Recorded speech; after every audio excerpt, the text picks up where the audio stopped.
your spacing, if I don't say much, then just kind of like 6 turns is fine. No, Couple turns spacing either side of my track. Schvedel our way down there. A little more schmoo here down to the pickup. We're just gonna boogie down to the pickup.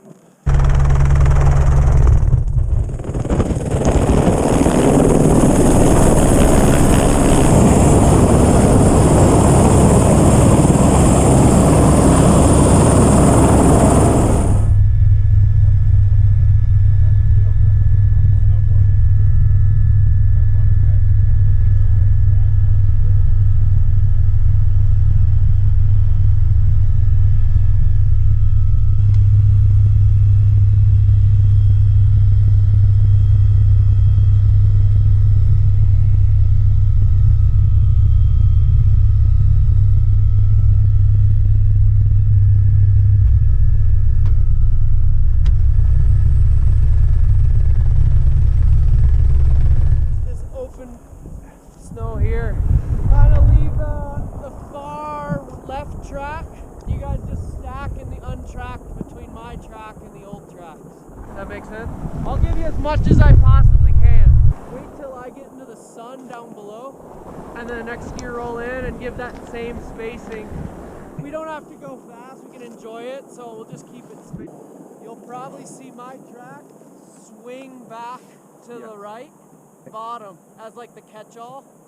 Don't go past my track because I'm just going to avoid that steep roll beyond. I think in general, looking for that wind-rippled snow is going to maybe be a little bit better than the smooth stuff. Stack into the right, catch my track at the bottom. So I'm trying to play with like popping up a bit over the cross, a little bit, just to bash through the smooth. But I'm just playing around with it. You guys are skiing it well. I mean, I think it's all about just figuring it out. We'll ski another pitch, just kind of seek and destroy. So Christine's on the LZ, and then we'll be just cruising in, calling the pilot in. The thing I would stay away from is that shadow line, because there's just steep stuff above you. Okay. Yeah, so just for frame of reference, the lodge is way down there in the shadows, down valley. How does everyone feel skiing when they're tree skiing? Comfortable? See, just from watching you guys, seems like you'd all be good. But Schvedel our way down there. Yeah, Patty said that next run is much softer already. Okay, good. Patty the pilot or Patty the guide? Patty the guide. So his ski's gonna end right here. So kind of just right in this zone will be perfect. Okay, he's all set? Yeah, he's coming in now. Yeah. Hey, let's just keep pretty good spacing. I don't know, 10 turns apart. And we'll just work these rolls if you guys are good with that. Keep it rolling, get a flow.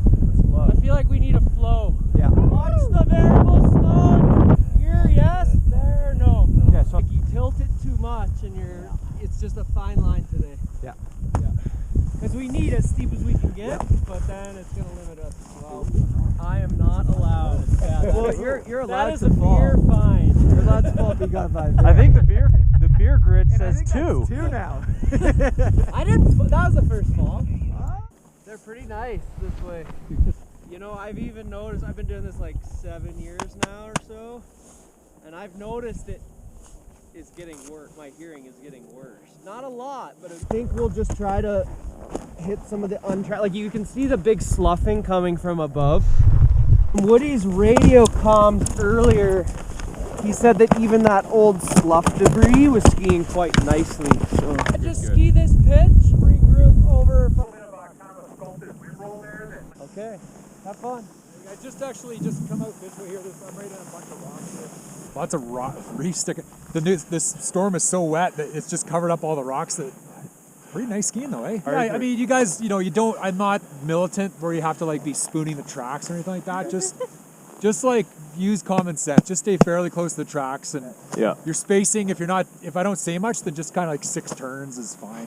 Okay, guys, I'm gonna just scooch over here slightly left and avoid some of these. There's a bunch of rocks that this warm storm has kind of just covered up. So. It's about 20-25 ski pen, and it's like fist, 4-finger snow, and then it's just that sitting on that old Saskoogie there from the previous wind effect. Okay, I'm gonna just I'm gonna just scooch out a little bit left here and then start seeing the fall line. Okay, so GIT. Hey, there's a big rock skill there. testing question for you. There's a... Is it wise for me just to start firing down into that valley right now? No. Why? Well, the helicopter can't see you. That's right. I don't really want to ski lower than this anyway, so I'm gonna pick up here. He's actually stuck down there right now. Yeah, copy that. Where we were waiting on our last pickup, definitely a pretty significant size 2 dry loose cycle going on. A little bit of slabbing as well, propagating out. Okay guys, we're just gonna go down to this bench. It's gonna be a little bit of time to get the track in so I can weave a decent way through here and nobody gets stuck, okay? I could not see a goddamn thing coming down there. Yeah. Okay, a little more schmoo here down to the pickup. Oh, Hey Sam, we're ready for pickup. Yeah, I'm a little low down here. I just wonder when it's down if you could move the flag like even a foot over to the right. This is quite a bony area here, so it's just like there's a little opening, so stay fairly close to my track in here. You end up having a dry dock moment. You guys see how it's just calving off there? There's a soft, there's a there's a sugary soft layer underneath that's starting to slab up because it's so warm. Yeah, that's why I backed off that thing. That we probably would have kicked something out of there and got rinsed in the trees. I'm just gonna find a way through all this tangle of trees here, guys. Just slide on through there where I went through one at a time there. Not so much this. That's like a solid size 2. It's what I just see my track. I was gonna ski this. Oh, okay. And it just was a soft slab with some really soft snow underneath. Yeah. It's definitely it's an avalanche slope, so yeah, didn't feel very good. And I'm looking at it now. It's actually like you can see a wind slab, so it gets loaded from the side. So it's called cross wind effect. So there's a soft slab in there, and yeah, I think if you ski the lumpier stuff on the looker's right side, like ahead of above the trees, it's not wind loaded there, but to the left it's wind loaded. It gets cross wind affected there. And it didn't feel like it was definitely the soft slab is definitely forming. You know, I have skied that, but I mean, you could ski on the debris, but just there's still the sun's shining on all those slopes above there, so it's probably not a great place to ski right now. There's still some stuff that hasn't ripped out. Go for Ian, Patty. Yeah, when you come to the last pitch there, you'll see a pitch that I went and had a look at and I backed off, so it might probably be good to ski down the ridge like I did and then just work your way through it. Okay, copy. Yeah, it's just kind of a steep cross-winded pocket there. I didn't really like it when I was going anteaters. We're headed to laundry. Did you guys take a look at that? That was pretty good. Yeah. Beautiful. Laundry chute. Way down in the choke. Be careful of ears right. Copy. So, Ian got here first, clearly. If you would like fresh snow, we can push out to the right. Yeah, James, that's perfect. You'll see us on your left. You can follow the tracks and trend right. Sorry. Copy. So, I'm going to traverse out here. Nice open pitch. There's 1 or 2 rocks to look out for, 1 or 2 wind scoops. It doesn't look like it's a good jump. Just the entrance looks like there might be a wind scoop before. And then we funnel into a gully. Don't like traverse high on the walls. Couple turns spacing either side of my track.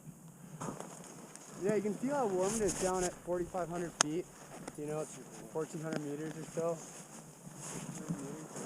There's no need to go lower than this, ever. Right now, that's also where we get into our questionable, you start to get into that snow band where it's warm, wet snow potentially.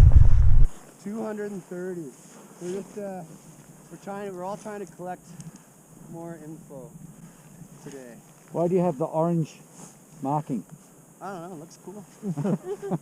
When you're shoveling, right, that's close to your potential buried person.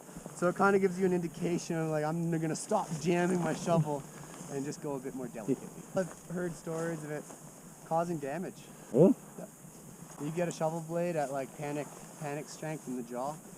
Negative, that was a radio check for Master Group. As you can see, a loose jaw just came down and stuffed Buddy's track. We're going to ski it, and because there's some hanging slopes and definitely it might be active, I'm going to start probably on the right-hand side, and then once we're past it, I'll squiggle back to the left. Everyone has their triggers out. And just on that point, look at these winds ripping. Yeah. Start to change. You can feel the winds now a little bit more than they were at the last drop. We're obviously high. I'm gonna hang a hard left instead of traverse. Ski straight down to my traverse, get in that traverse. I'm gonna push left, and then we're gonna ski straight down again. Start skiing once you get to my next ski track. Either side of my track. And let's leave good spacing. When the person is, you know, halfway, 3/4 of the way down, then the next one can go.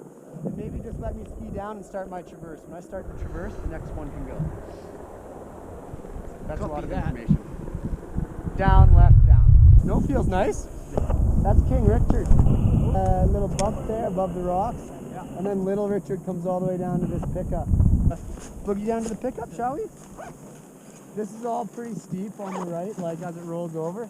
So I'm just gonna parallel the tracks here, because we're getting into broken glaciated terrain now. Either side of my track, couple turns spacing. You feel that freezing level come up a little bit.